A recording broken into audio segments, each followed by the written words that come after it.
आयुध सर्व समर्पिके प्रभु निज आश्रम आयुध सर्व समर्पिके प्रभु निज आश्रम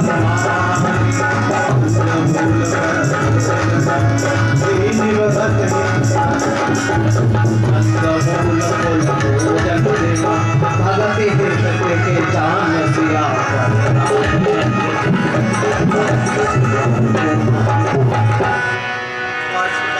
लक्ष्मण जी ने पहले का जिम्मेवारी संभाली और कहा कि मुनि आप मेरे में होकर के यज्ञ कीजिए। मुनि यज्ञ करने लगे। राम जी और लक्ष्मण जी पहरा दे रहे हैं और यहाँ पर राम जी ने यहाँ पर मारीच आ गया था तो मारीच को बिना फल वाले बाण से लंका भेज दिया और यज्ञ की रक्षा कर रहे हैं। अब इधर जनकपुरी में धनुष यज्ञ हो रहा है। कई लोग धनुष यज्ञ को केवल सीता स्वयंवर मानते हैं। सीता स्वयंवर की भी है, लेकिन वास्तव में देखा जाए तो जो धनुष की था वो राम की खोज थी। क्योंकि एक दिन जब जनकपुर में राजा जनक को पता लगा, माता सुनैना को देखा कि सीता जो है धनुष को उठा करके साफ कर रही है और उस समय पूरे भवन में इतना प्रकाश आलोकित हुआ कि सभी की आंखें चौंध आ गई। जिस धनुष को कोई उठा नहीं सका, हिला नहीं सका, उसको सीता ने एक हाथ से उठा करके उसके नीचे धूल थी, जब धूल को साफ किया। उस दिन जनक जी ने समझ लिया कि आज जगत जननी का जन्म हो गया और ये हमारे घर में कोई साधारण बच्ची नहीं है, ये निश्चित जगत जननी है। और जनक चूंकि बहुत विद्वान राजा थे, उन्होंने सोचा कि अगर जगत जननी का जन्म आज हुआ है तो निश्चित जो जगत की शक्ति है उसका भी जन्म हो गया है। लेकिन उसको खोजा कैसे जाए, तो उसको खोजने के लिए उन्होंने कहा कि निश्चित जब भगवान जो भी भगवान होंगे वे ब्रह्म इनको आकर के इसको हर लेंगे। इसलिए राजा जनक जी ने प्रण किया और कहा कि जो इस धनुष को खंडन करेगा या उठाएगा मैं उसके साथ अपनी बेटी का विवाह करूँगा। तो पराशक्ति राम को खोजने का ये यज्ञ था। सीता का स्वयंवर तो एक बहाना था, क्योंकि सीता तो जगत जननी थी और पूर्व जन्मों से ही राम की थी, लेकिन फिर भी चूंकि सबके सामने जगत के सामने प्रकट करना था, इसलिए जो है यहाँ पर खोज की गई। और अब कैसे आएंगे भगवान, कैसे आएंगे?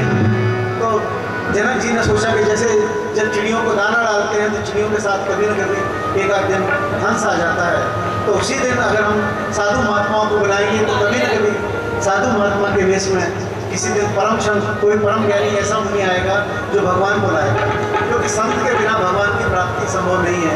यह सोच करके जनक जी रात दिन विचार करते हैं, साधुओं को बुलाते हैं, सत्संग करते हैं। तभी उनको समाचार मिला कि विश्वामित्र जी अपनी यज्ञ की रक्षा के लिए 2 राजकुमारों को लेकर के आए हैं। उन्होंने एक पत्र के साथ अपने सभासदों को जनक जी ने जो है राजा विश्वामित्र जी के पास, नील के पास भेजा और कहा कि रास्ते में अहिल्या भी है जो कि गौतम ऋषि के श्राप से पत्थर की शिला बन गई थी। हे प्रभु आप आए तो उनका उद्धार करते आए। तो इस प्रकार से रास्ते में विश्वामित्र राम और लक्ष्मण को लेकर के आ रहे हैं। उनको अहिल्या मिली, पत्थर की जो शिला थी, राम जी के चरण के स्पर्श पाते ही अहिल्या का उद्धार हुआ और अहिल्या जो है एकदम तपस्विनी के वेश में आई। उन्होंने राम जी के चरणों से लिपट करके वंदना की, स्तुति की। अब दोनों भाई जब जनकपुर में पहुंचे तो उनकी शोभा देख के पूरे जनकपुर में हल्ला मच गया। अरे बोले 2 सालों में सुंदर राजकुमार आए हैं, सारे नगर के जितने बच्चे बड़े बूढ़े सब दौड़ दौड़ करके राम जी का दर्शन करने आ रहे हैं।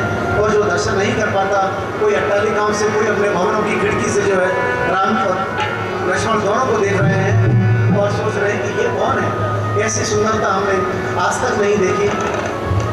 चले हम कोशिश करते हैं पास चल करके देखें, लेकिन जितना देख पाए शाम का समय हुआ। लक्ष्मण जी के मन में है कि कैसे भी नगर देखा है, लेकिन वो डर के मारे, गुरु के डर के और आज्ञा के कारण नहीं कह पाते। राम जी चूंकि सबके मन के जानने वाले थे, राम जी ने गुरु से निवेदन किया कि हे प्रभु आपकी आज्ञा हो तो लक्ष्मण जो है नगर देखना चाहते हैं, आपकी आज्ञा हो तो मैं लक्ष्मण को नगर दिखा करके लाता हूँ।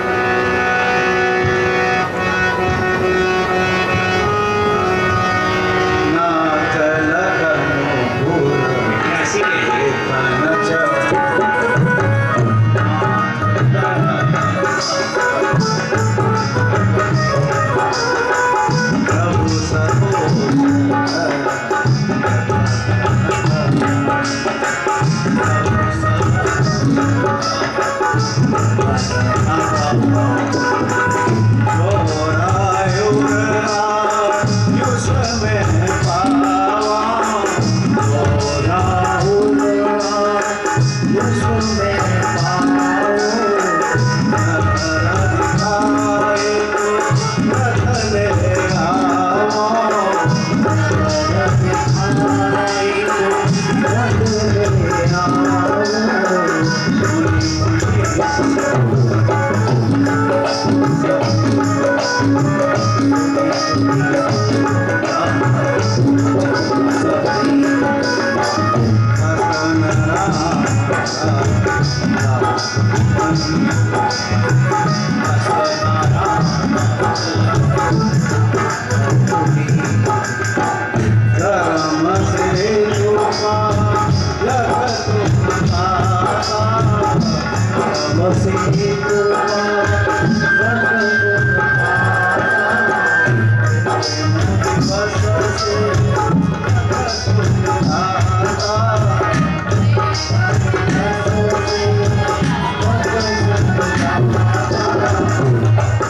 से आज्ञा मान करके दोनों भाई नगर देखने गए। जब नगर देखने गए तो सारे नगर के निवासी उनको देख रहे हैं और अपने नेत्रों को सफल जान करके भगवान का धन्यवाद अर्पित करते हैं और बोलते हैं कि हे भगवान, आपने आज हमको दो सुंदर नेत्र दिए, इनको देख करके हम हमारे नेत्र सफल हो गए। चारों तरफ उत्साह का वातावरण है, कोई राम जी का स्वागत कर रहा है। यह समाचार जब नगर में चारों ओर फैला तो राम लक्ष्मण के दर्शन की लालसा बढ़ती और सभी अपने अपने घरों से देख रहे हैं। और राम जी, जब मिथिला की नारियां राम जी को नहीं देख पाई तो उन्होंने जोर जोर से ऊपर से पुष्प बरसाना शुरू कर दिए कि कभी तो ये भगवान ऊपर देखेंगे फूल के बहाने तो हमको इनके दर्शन हो जाएंगे। और इस प्रकार से जब वो ऊपर देखते हैं तो राम और लक्ष्मण को देख करके सभी नर नारी हर्षित हुए, अपने नेत्रों को उन्होंने धन्य माना। और अब सभी नर नारियाँ प्रार्थना कर रहे हैं निष्काम भाव से कि हमारे जितने पुण्य हैं सारे सुकृत सीता को रक्षा है, जिससे कि राम का विवाह इनके साथ हो। तो किसी ने पूछा, भाई इससे विवाह सीता का होगा तुमको क्या फ़ायदा होगा? तो उन्होंने कहा कि नहीं, जब ये सीता के विवाह होगा और ये जब जब सीता को लेने आएंगे तब तक तो हम इनके दर्शन करेंगे। तो इसलिए सभी स्त्रियां, सभी पुरुष जो उनको भाई मानता था, कोई बहन मानता था, कोई बेटी मानता था, सभी प्रार्थना करते हैं कि हमारे जितने पुण्य हैं सारे पुण्य सीता को लग जाएँ, जिससे कि कल होने वाले धनुष यज्ञ में सीता का वरण यही करें। और इस प्रकार से रंगभूमि को दोनों बालक देखने पहुँचे। रंगभूमि को देख करके वो पुष्प वाटिका में गए। यहाँ पुष्प वाटिका का वर्णन केवल रामचरितमानस में गोस्वामी जी ने भगवान की लीला दिखाने के लिए किया है। और पुष्प वाटिका में भी जब दोनों भाई पहुँचे तो वहाँ पर 4 दरवाजे थे। चारों दरवाजों पर जो माली थे वो माली कोई साधारण माली नहीं थे, वे सारे 4 ऋषि थे। ऋषि भृंगु, अंगिरा, वैशंपायन और पेल ऋषि। इसी प्रकार से जितने वट वृक्ष बताए थे वो भी बहुत पुराने जन्मों के ऋषि मुनि थे जो राम के दर्शन में तड़प रहे थे। इस प्रकार से जब दोनों भाई पुष्प वाटिका में पहुँचे तभी वहाँ पर सीता जो है वो गिरिजा की पूजा करने के लिए सीता आई हैं। चारों तरफ जब मालियों ने मना कर दिया पुष्प लेने के लिए तो राम जी इधर उधर देख रहे हैं और सीता जी आ रही है।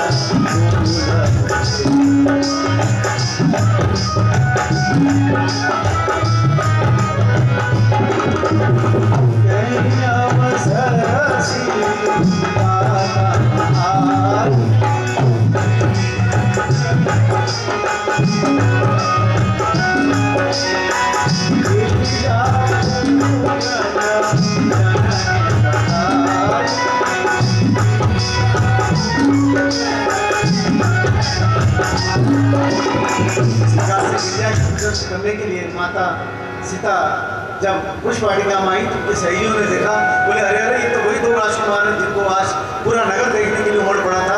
ये दोनों राजकुमार अपनी पुष्प वाटिका में आए हैं, तुम भी इन्हें देख लो।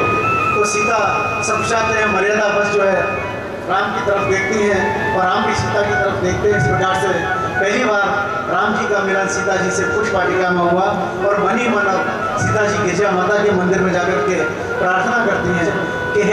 किशोरी, अगर आप मुझसे प्रसन्न हैं हे भवानी जगत जननी, तो मुझे वर के रूप में यही राम मिले।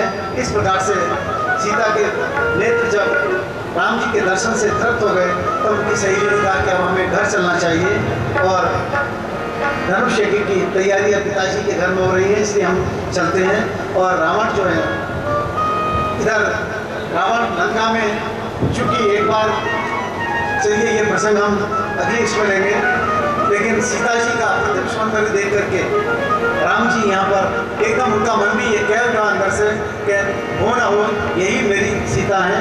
राम जी ने भी सीता को पहचाना, सीता जी ने भी राम जी को पहचाना। सीता जी की सुंदरता के लिए देखिए, पार्वती इस पूरे रामचरितमानस में 3 विवाह हुए, एक रावण और मंदोदरी का। मंदोदरी की सुंदरता की वर्णन कवियों ने किया। एक दूसरा विवाह उमा, पार्वती और शंकर जी का, उनका वर्णन कई कवियों ने मानस के तुलसीदास ने किया।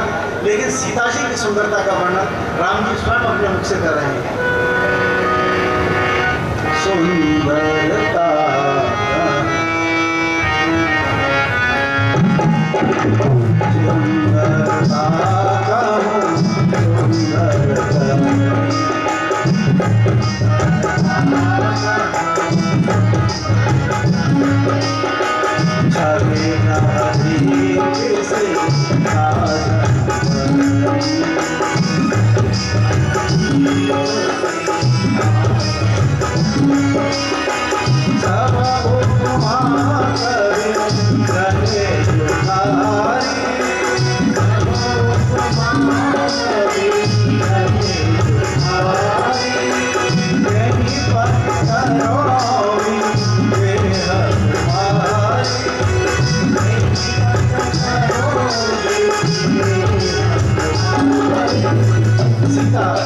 दिव्य ज्योति है, पार्वती जी सौंदर्य है, तो सीता जी सुंदरता की पावर हाउस है। सब जगह सुंदरता सप्लाई करने वाली सीता माता है।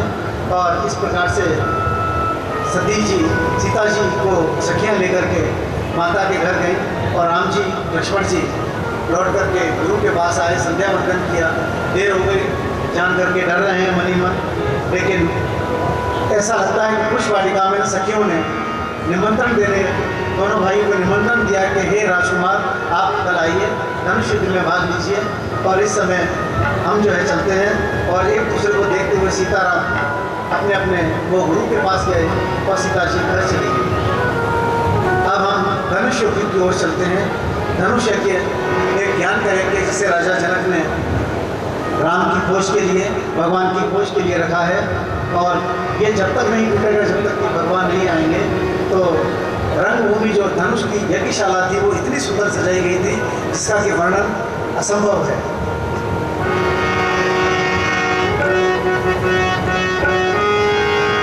रंगभूमि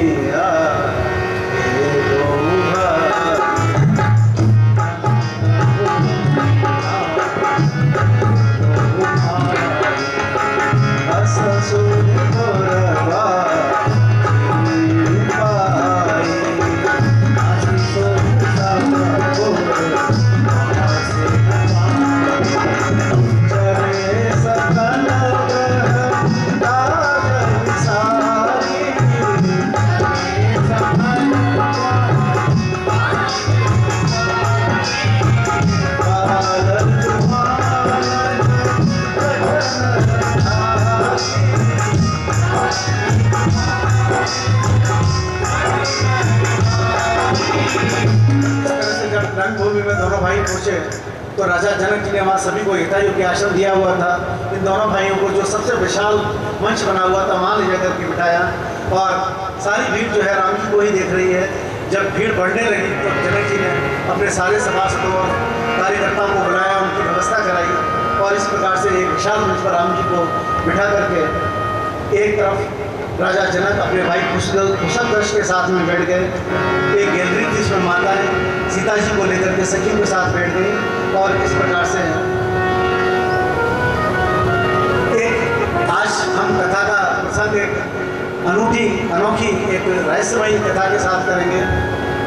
यहाँ पर कई विद्वानों का मत है कि रावण की धनुष उठाने आया था लेकिन उठा नहीं पाया। रावण की सभा में आया जरूर था, लेकिन वो धनुष उठाने नहीं आया था। रावण न धनुष को उठाने आया था, न धनुष को तोड़ने आया था। जब रंगभूमि की रचना चल रही थी, राम जी आकर के बैठ गए थे, तब रावण आया था। लेकिन रावण केवल भगवान राम से विनती करने के लिए आया था, क्योंकि ये सारी लीला जो पिक्चर थी राम जी ने लिखी थी। राम जी इसके डायरेक्टर थे, राम जी प्रोड्यूसर थे, राम जी एक्टर थे। तो रावण ये कहने आया था कि हे प्रभु, मैं थक गया हूँ इन नाटक करते करते। अब हे प्रभु, आप अपना ऐसा नहीं कि विवाह के बाद आप भूल जाएं, मेरा उद्धार कब करेंगे। तो रावण की हम थोड़ी सी कथा जानते हैं। रावण बाल्यकाल में बहुत सुंदर था। इसके 10 सिर थे। इसका नाम रावण नहीं था, उस समय इसका नाम था दशग्रीव। एक बार हनुमान जी ने भी जब इसे सोते हुए देखा तो हनुमान जी ने कहा, वाह क्या सुंदर बालक है। तो ये रावण इसका नाम इसलिए पड़ा क्योंकि जब इसने अपराधों अत्याचारों के द्वारा जब त्रैलोक को रुलाना शुरू कर दिया, रावण रुलाना, जब इसने सबको रुलाना शुरू किया, तब इसका रावण नाम पड़ा। रावण बचपन से ही बहुत मेधावी, बहुत विद्वान था। 4 वर्ष की अवस्था में इसने सारे वेदों को कंठस्थ कर लिया, और 10 वर्ष की अवस्था आते आते सारा ज्ञान इनके पिता जो ऋषि विश्वासा थे, उन्होंने सारी विद्याएं रावण को दे दी। और वो चाहते थे कि मेरा बेटा बहुत आगे चल करके अमरता प्राप्त करे। और एक खास बात ये थी कि उस पूरे समय में त्रिकाल में रावण जितना बड़ा ज्योतिषी कोई नहीं था। तो रावण ज्योतिषी विद्या के साथ साथ सारी विद्याएं जानता था। और लेकिन इधर राक्षसों को चिंता हुई कि अरे हमने तो इसको रावण बनाने की कोशिश की थी, लेकिन ये तो संत बन जाएगा। तो उसी समय क्या हुआ कि जब ऋषि विश्वासा, जब उन्होंने देखा कि मेरा पुत्र सब विद्या सीख गया है, और वो जो है तीर्थ करने के लिए भगवान के चरणों में ध्यान लगाने के लिए जब गए, तो रावण का मामा था सुमाली, वो उसको ननिहाल ले आया। और वहाँ ननिहाल ला करके रावण को जितने दुराचार होते हैं, मदिरा पिलाना सिखाया, उनको जुआ खेलना सिखाया, अप्सराओं के साथ नृत्य करना सिखाया। क्यों? इसके पीछे भी एक छोटी सी कथा है। राक्षसों का धीरे धीरे विनाश होने लगा। राक्षसों का विनाश होने लगा तो उनकी सभा हुई कि अब हमारा क्या होगा, हमारा कुल ही समाप्त हो जाएगा। तो सभी राक्षसों ने सोचा कि हम अपनी सबसे जो सुंदर कन्या है उसका अगर विवाह किसी तेजसी ऋषि के साथ करते हैं, जो बहुत ऐसा ऋषि हो, बहुत तेजवान हो, प्रखर विद्वान हो, तो फिर हमारी जो है उससे जो संतान उत्पन्न होगी वो हमारा उनको जो है तार देगी। इसी के तहत केकसी नाम की जो राक्षसी थी, उसका विवाह रावण के साथ, वो रावण इसके साथ किया, विश्वासा ऋषि के साथ किया गया, और उनकी संतान रावण था। तो रावण को रावण बनाने के लिए जो है इसके जब ननिहाल लाया गया, तो रावण में सारे जितने दुर्गुण थे आने लगे धीरे धीरे। तो ये सोसाइटी का फर्क होता है। इस कहानी से हमको एक बहुत बड़ी प्रेरणा मिलती है कि हम अपने बच्चों को खूब पढ़ाएं, जितना स्नेह कर सकते हैं करें, विदेश भेजें, अच्छी से अच्छी शिक्षा दें, लेकिन सोसाइटी का बहुत ध्यान रखें। जो रावण 10 वर्ष तक वेदों का विद्वान था और पूजा पाठ का जितना ज्ञानी था, वो लेकिन वहाँ जाकर के वो सारा अपना वेद भूल करके सोसाइटी में, और वो राक्षसों के गुण सुनाने लगे। जब लौट करके विश्वासा ऋषि लौट करके आए तो उन्होंने सोचा कि मेरा पुत्र कहाँ है। वो एकदम जब घर गए तो उन्होंने कहा कि उनको सुमाली मामा ले गया है। दौड़ते उन्होंने बिल्कुल विश्राम नहीं किया, और दौड़ते दौड़ते जो है ननिहाल पहुँचे तो देखा रावण अप्सराओं के साथ नृत्य कर रहा था और मदिरा पी रहा था। विश्वासा ऋषि से देखा नहीं गया। उन्होंने रावण को बुला करके एक थप्पड़ जड़ा जोर से, और कहा कि आज के बाद तुम मेरे दरवाजे पर मत आना। रावण बहुत रोया। रावण अपने पिता से बहुत प्यार करता था, लेकिन ऋषि ने मुड़ करके नहीं देखा और ऋषि लौट आए। उसके बाद रावण मृत्यु के पहले, जब अपने पिता की मृत्यु के पहले कभी भी डर के मारे वहाँ तक नहीं पहुँचा। कुछ समय बाद समय निकलता गया, जब रावण को पता लगा कि मेरे पिता की मृत्यु आ गई है, रावण बहुत हिम्मत करके आया, पिता के चरणों में खड़ा हो गया और कहा, हे पिताजी, मुझसे जो अपराध हुआ है आप मुझे क्षमा करें। आखिर पिता तो पिता होता, उनका स्नेह कम उमड़ा। उन्होंने कहा कि हे दशग्रीव, तुम चिंतित मत हो, तुम्हारे अंदर एक विशेषता है। उन्होंने कहा, क्या विशेषता है? बोले, तुम्हारा उद्धार करने के लिए एक दिन रघुनंदन राम स्वयं आएंगे, तुम्हारे दरवाजे पर आएंगे।